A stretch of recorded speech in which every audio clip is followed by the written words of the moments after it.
বন্ধুরা, solo leveling season 2 এর আজকের এপিসোডে সং-জিন ও তার সেই চেনা জাদুকরী শব্দ রাইস বলতেই বরফ সাম্রাজ্যে যে ভয়ানক তাণ্ডব শুরু হতে চলেছে তা দেখার জন্য রেডি হয়ে যান। চলুন এক সেকেন্ড নষ্ট না করে সোজা শুরু করা যাক আজকের ধামাকা অ্যাকশনে। আজকের এপিসোডটি শুরু হয় সেখান থেকেই, যেখানে জিন ও সেই পরাজিত মনস্টারদের সামনে দাঁড়িয়ে তার সেই চেনা জাদুকরী শব্দ রাইস উচ্চারণ করে। শব্দটি উচ্চারণ করার সাথে সাথেই এক অদ্ভুত কালো আর বেগুনি রঙের ছায়া বা শ্যাডো এনার্জি বের হতে শুরু করে তাদের শরীর থেকে। দেখতে দেখতে জিনওয়ের কমান্ডে সেই বিশালাকার বরফের ভাল্লুকগুলো তার শ্যাডো আর্মিতে রূপান্তরিত হয়ে যায় এবং তার অনুগত সৈনিকে পরিণত হয়। এদিকে ডজনের বাইরে সিনারিও শিফট হয়। আমরা দেখতে পাই যে গেটটি খোলার পর প্রায় 3 ঘন্টা পার হয়ে গেছে। আমরা জানি যে ডজনের বাইরের 3 ঘন্টা মানে ভেতরের মানুষদের জন্য প্রায় 3টি পুরো দিন কেটে যাওয়া। বাইরে দাঁড়িয়ে থাকা হোয়াইট টাইগার গিল্ডের কর্মকর্তারা এবং অ্যাসোসিয়েশনের লোকেরা চরম দুশ্চিন্তায় ভুগছিল, কিন্তু ডং সু নামের এই অহংকারী এস র্যাঙ্ক হান্টারটি ছিল পুরো নির্বিকার। ডংসু অত্যন্ত তাচ্ছিল্যের সাথে বলে যে এতক্ষণে নিশ্চয়ই সেই দুর্বল ই র্যাঙ্ক হান্টার সং-জিনও ডজনের ভেতরে শেষ হয়ে গেছে। সে কোনো কারণ ছাড়াই এত দূর থেকে এখানে সময় নষ্ট করতে এসেছে। এরপর সে ম্যানেজার আহনকে জিজ্ঞেস করে যে জিনও তো তাদের হোয়াইট টাইগার গিল্ডের অফিসিয়াল মেম্বার নয়, তাহলে সে কিভাবে এই টিমের সাথে ভেতরে যাওয়ার অনুমতি পেল।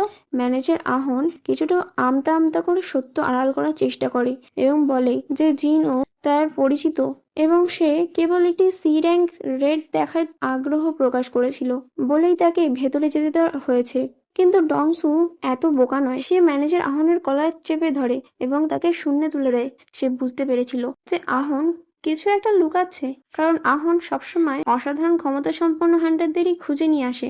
তাই তথাকথিত দুর্বল ই র্যাঙ্ক জিনও এর মধ্যে এমন কি বিশেষত্ব আছে যা আহন লুকাচ্ছে। ঠিক সেই মুহূর্তেই হো টাইগার গিল্ডের মাস্টার চিফ বাইক এসে ডংসুয়ের হাত চেপে ধরে এবং ম্যানেজার আহানকে ছেড়ে দিতে বলে। সেখানে দুই শক্তিশালী এস র্যাঙ্ক হান্টারের মধ্যে এক চরম মানসিক যুদ্ধ শুরু হয়ে যায়।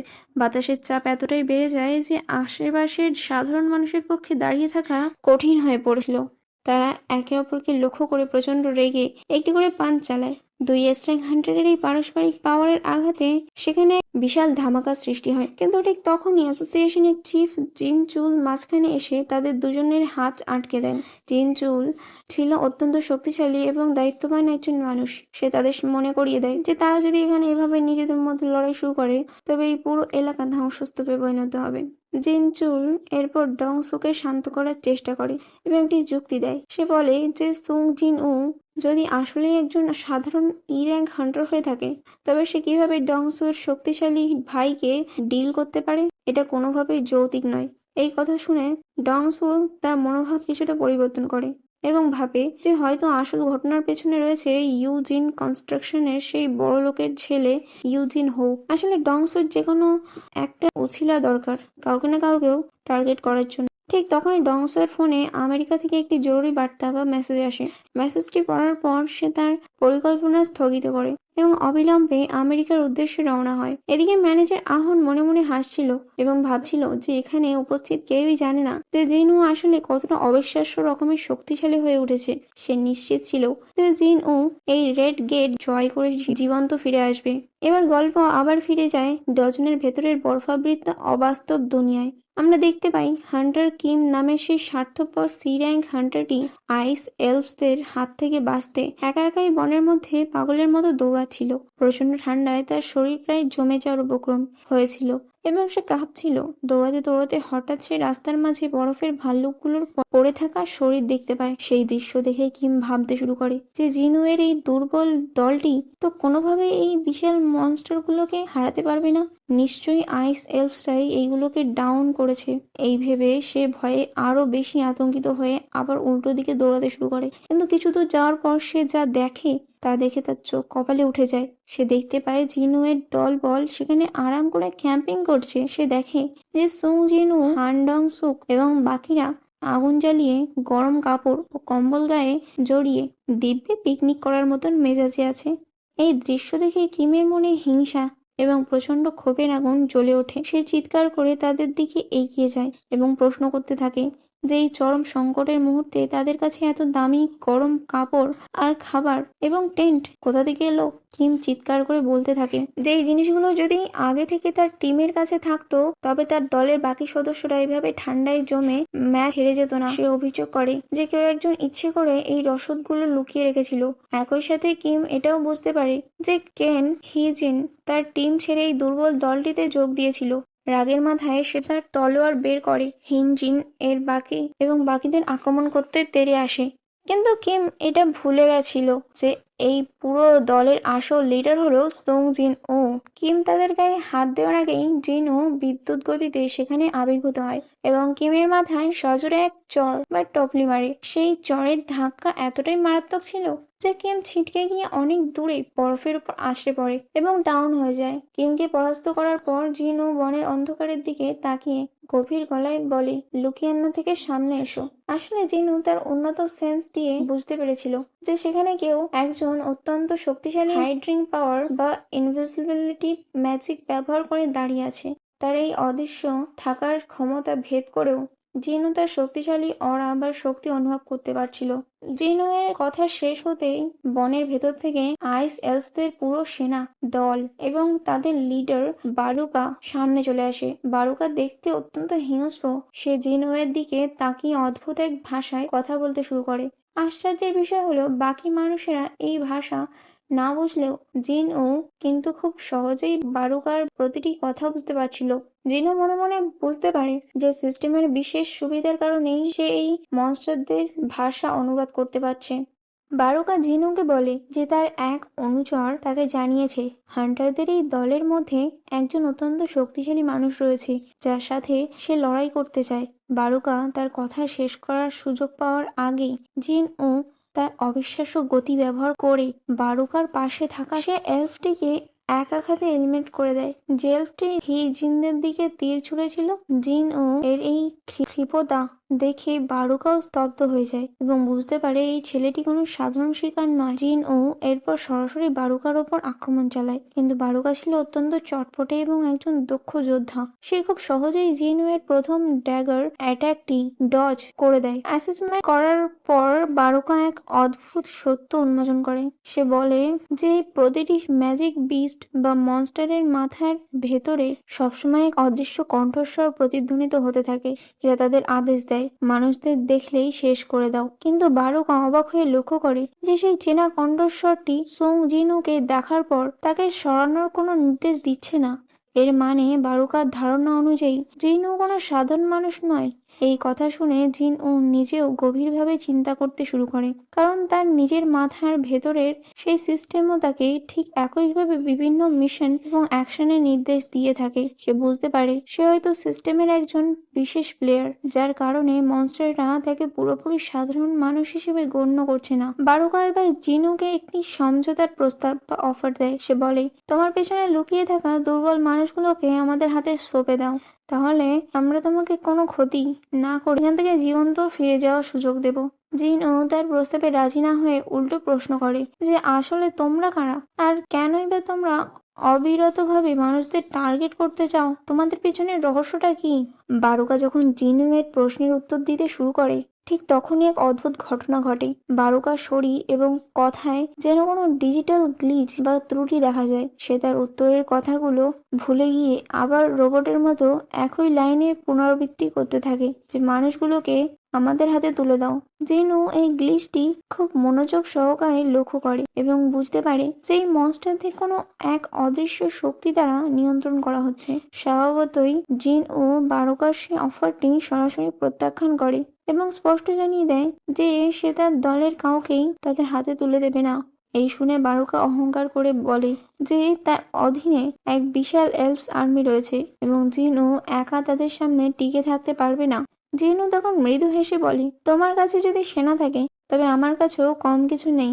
জিনু তার হাত বাড়িয়ে তার শ্যাডো আর্মিকে তলব করে চোখের পলকে ডজনের এই বরফ ঢাকা ময়দান কালো মায়াবী শক্তিতে ভরে যায়। সেখান থেকে ইগ্রিস, ম্যাজিশিয়ান, শ্যাডোজ এবং নতুন যুক্ত হওয়া সেই বিশালাকার বরফের ভাল্লুক বা আইস বিয়ার এর শ্যাডো গুলো গর্জন করে বেরিয়ে আসে। জিনুয়ের এই অতি প্রাকৃতিক সেনাবাহিনী দেখে পেছনের হান্টাররা পুরোপুরি বাকরুদ্ধ হয়ে পড়ে। তারা ভাবতেই পারেনি যে জিনুয়ের কাছে এমন কোনো গড লেভেল ক্ষমতা রয়েছে। এরপর শুরু হয় দুই সেনাবাহিনীর মধ্যে এক তুমুল এবং মহাকাব্যিক যুদ্ধ। চারদিক তলোয়ারের ঝলকানি, জাদুর বিস্ফোরণ আর তীরের ফলার লড়াই চলতে থাকে। হেনজিন পরিস্থিতি বেগতিক দেখে সঙ্গী এবং বাকিদের নিয়ে বনের ভেতরে নিরাপদ আশ্রয়ের দিকে সরে যেতে শুরু করে, কারণ এই দানবীয় লড়াইয়ের মাঝে টিকে থাকার ক্ষমতা তাদের কাছে ছিল না। মুভ করার সময় তিনটি আইস এলফ উপর থেকে হিনজিনকে লক্ষ্য করে বিষাক্ত তীর ছুঁড়ে ড্যামেজ দেওয়ার চেষ্টা করে, কিন্তু জিনুয়ের চোখ এড়ানো অসম্ভব। সে বাতাসের ভাসমান সেই তীরগুলোকে হাত দিয়ে ধরে ফেলে এবং সেই তীরগুলোকেই পাল্টা ছুঁড়ে মেরে চোখের নিমেষে ওই তিনটি এলফকে গেম থেকে আউট করে দেয়। যুদ্ধক্ষেত্রে জিনু বুঝতে পারছিল যে তার শ্যাডো আর্মি এলফদের সৈন্যদের ব্যস্ত রাখতে পারলেও তাদের লিডার বারুকা কিন্তু সাধারণ স্তরের চেয়ে অনেক বেশি শক্তিশালী। জিনু একা এবং ইংলিশকে সাথে নিয়েও বারুকাকে সহজে কাবু করতে পারছিল না। বারুকার গতি এবং আক্রমণ ছিল নিখুঁত। লড়াইয়ের মাঝেই জিনুয়ের শ্যাডো ম্যাজিশিয়ানরা বারুকার ওপর এক বিশাল অগ্নিবোমা বা ম্যাজিক ধামাকা ঘটায়, কিন্তু বারুকা এতটাই শক্তিশালী ছিল যে সেই ধোঁয়ার ভেতর থেকে সে অক্ষত অবস্থায় হাসতে হাসতে বেরিয়ে আসে। ঠিক এই পরিস্থিতির মধ্যে সেই জ্ঞান হারানো সিরাঙ্গ হান্টার কিমের সেন্স ফিরে আসে। সে চোখ খুলেই সামনে জিনউকে যুদ্ধ করতে দেখে, কিন্তু হিংসায় অন্ধ ক্রিম বুঝতে পারেনি যে জিনু আসলে কতটা ভয়ঙ্কর। সে পেছন থেকে জিনুকে কাপুরুষের মতো অ্যাটাক করার জন্য তলোয়ার উঁচিয়ে দৌড়াতে আসে। জিনু বিরক্ত হয়ে কোনো রকম সময় নষ্ট না করে ইগ্রিসকে আদেশ দেয় তাকে ফিনিশ করতে। ইগ্রিস এক মুহূর্তের মধ্যে তার বিশাল তলোয়ারের আঘাতে কিমকে ওখানে এলিমিনেট করে দেয় এবং কিমের সফর সেখানেই শেষ হয়। কিম গেম থেকে আউট হওয়ার পর জিনু তার দিকে এগিয়ে যায় এবং আবার সেই মন্ত্র বলে, আর রাইস কিমের এনার্জি বা শ্যাডো তার শরীর থেকে এক বিশাল ভারী বর্ম পরিহিত যোদ্ধা হিসেবে আত্মপ্রকাশ করে। এই শ্যাডোটি দেখতে অত্যন্ত খ্যাপাটে এবং শক্তিশালী লাগছিল। জিনু তার এই নতুন শ্যাডোর নাম দেয় আয়রন। নতুন সৈন্য আয়রনকে পাওয়ার পর জিনু, ইগ্রিস এবং আয়রন এই তিনজন মিলে বারুকাকে চারিদিক থেকে ঘিরে ফেলে এবং আক্রমণ শুরু করে। বারুকা একা হওয়া সত্ত্বেও এই তিনজনের সম্মিলিত আক্রমণের বিরুদ্ধে চমৎকার ফাইট দিচ্ছিল। জিনু এক ফাঁকে বারুকার পিঠে তার ড্যাগার দিয়ে গেঁথে দেয়, কিন্তু বারুকা সেই ড্যামেজকে পরোয়া না করে গর্জন করে ওঠে এবং বলে যে তাকে এত সহজে হারানো যাবে না। জিনু তখন বারুকাকে বলে যে তুমি আসলে একজন শক্তিশালী যোদ্ধা, কিন্তু একবার চারিদিকে তাকিয়ে দেখো তোমার সেনারা কোথায়। বারুকা চারিদিকে তাকিয়ে দেখে যে তার পুরো আইস এলফ সেনাবাহিনী জিনুয়ের শ্যাডো আর্মিস এর হাতে সম্পূর্ণ ক্লিয়ার হয়ে গেছে। সে এখন একদম এক রাগে উন্মত্ত হয়ে বারুকা তার শেষ শক্তি দিয়ে জিনুয়ের দিকে ছুটে আসে। জিনু তার ড্যাগরটি বারুকার দিকে ছুঁড়ে মারে এবং তার বিশেষ সাইকোকিনেসিস বা রুলার্স হ্যান্ড ক্ষমতা ব্যবহার করে বারুকাকে পেছন থেকে ব্লক করার পরিকল্পনা করে। কিন্তু বারুকাও চতুর ছিল। সে তার তলোয়ার দিয়ে সেই আক্রমণ প্রতিহত করতে গেলে তার নিজের অস্ত্রটি ভেঙে যায়। ঠিক সেই মুহূর্তে নতুন শ্যাডো আয়রন পেছন থেকে বারুকাকে শক্ত করে লক করে ফেলে। সুযোগ বুঝে ম্যাজিশিয়ান শ্যাডোগুলো আবার বারুকার ওপর এক ভয়ঙ্কর ধামাকা ঘটায়। ধামাকার পর বারুকা দুর্বল হয়ে পড়লে আয়রন তাকে ধাক্কা দিয়ে সরিয়ে দেয়, কিন্তু জিনু ততক্ষণে তার অদৃশ্য হওয়ার মোড অন করে বারুকার একদম ক্লোজ রেঞ্জে চলে এসেছে। জিনু তার ধারালো কাসাকার ড্যাগার দিয়ে বারুকাকে চূড়ান্ত কাউন্টার অ্যাটাক করে। সবশেষে আয়রন তার বিশাল হাতুড়ি দিয়ে বারুকার মাথায় সজোরে স্ট্রাইক করে এবং বারুকাকে চিরতরে গেম ওভার করে দেয়। বারুকার পতনের পর দেখা যায় আয়রন তখনও পাগলের মতো বারুকার ওপর হাতুড়ি দিয়ে হিট করেই চলেছে। জিনু তাকে থামতে বলে এবং কিছুটা ধমক দিয়ে বলে যে একটু ম্যানার্স শেখো। জিনু এবং ইগ্রিস তখন সেখান থেকে মুখ ঘুরিয়ে চলে যায়। যুদ্ধ শেষ হওয়ার পর সেই শ্যাডো ম্যাজিশিয়ান জিনউ এর বিজয় দেখে খুশিতে লাফালাফি এবং চিয়ার্স করতে শুরু করে। করে, যা দেখতে বেশ মজারই লাগছিল। ডজনের মূল বস বারুকা শান্ত হওয়ার সাথে সাথেই সেই বরফের দুনিয়ার আবহাওয়া ঠিক হতে শুরু করে এবং ডজনের বাইরে যাওয়ার সেই মায়াবী নীল গেটটি আবার রিসেট হয়ে খুলে যায়। হেনজিন, সঙ্গী এবং বাকি হান্টাররা হাঁপ ছেড়ে বাঁচে এবং জিন ওকে ধন্যবাদ জানায়। ডজন থেকে বের হওয়ার আগে জিন ও বারুকার কাছ থেকে তার শ্যাডো পাওয়ার এক্সট্রাক্ট করার চেষ্টা করে, কিন্তু দুর্ভাগ্যবশত তার লেভেল এত বেশি ছিল না যে সে বারুকার মতো একজন বসের শ্যাডোকে নিজের নিয়ন্ত্রণে আনবে। তবে সে বারুকার সেই শক্তিশালী জোড়া নিজের ইনভেন্টরিতে যুক্ত করে নেয়। এদিকে ডঞ্জনের বাইরে ম্যানেজার আহন এবং গিল্ড মাস্টার বাইক চিফ দুশ্চিন্তায় অপেক্ষা করছিল। হঠাৎ করে সে লাল রঙের ডেডলি রেড গেটটি সাধারণ নীল রঙের গেটে রূপান্তরিত হতে শুরু করে এবং ভেতর থেকে হান্টাররা একে একে বের হতে থাকে। বাইক চিফ যখন দেখে যে তাদের এ র্যাঙ্ক হান্টার কিম বা অন্য নামী হান্টাররা ফেরেনি, বড় হিজিন এবং সঙ্গীর মতো লো র্যাঙ্ক হান্টাররা সেফলি ফিরে এসেছে, তখন সে চরম বিস্ময়ে হতবাক হয়ে যায়। জীবনকে একদম পারফেক্ট অবস্থায় বাইরে আসতে দেখে ম্যানেজার আহন অত্যন্ত খুশি হয়। সে বাইক চিফকে বলে যে সে আগেই বলেছিল জিনু সাধারণ কোনো হান্টার নয়। ডজন থেকে বের হয়ে জিনু কিছুটা ক্লান্ত হয়েছিল। সে সঙ্গীকে বলে যে চলো তোমাকে বাড়ি ড্রপ করে দিয়ে আসি, কিন্তু বাইক চিফ জিনু এর পথ আটকে দাঁড়ায় এবং রাগত স্বরে বলে যে তার গিল্ডের এতগুলো মেম্বার আর ফিরে আসেনি, তাই ভেতরে কি হয়েছিল তা জানার রাইট তার আছে। জিনু বাইক চিফের চোখের দিকে সরাসরি তাকিয়ে অত্যন্ত ঠান্ডা এবং গম্ভীর গলায় বলে, আপনার গিল্ডের যে কয়েকজন মেম্বার সেফলি ফিরে এসেছে তাদের লাইফ আমি সেভ করেছি, তাই প্রশ্ন করার আগে আপনার আমাকে থ্যাঙ্কস বলা উচিত।